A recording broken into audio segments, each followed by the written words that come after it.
یہ سوال پوچھا گیا کہ کوئی بندہ فرض نماز شروع کرتا ہے، نماز پڑھ رہا تھا کہ نماز کا وقت ختم ہو گیا، یعنی اگلی نماز کا وقت شروع ہو گیا،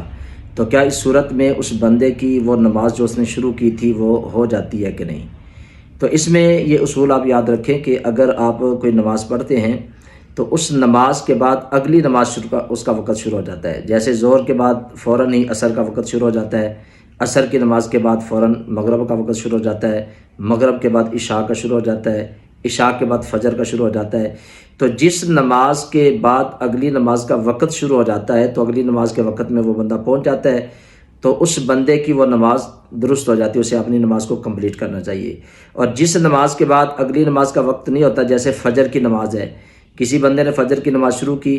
ابھی نماز ختم نہیں ہوئی تھی کہ سورج کی کرن نکل آئی، تو اس صورت میں اس بندے کی نماز فاسد ہو جائے گی، کیونکہ اس کے بعد اگلی نماز کا وقت شروع نہیں ہوتا۔ تو جس نماز کے بعد اگلی نماز کا وقت شروع ہوتا ہے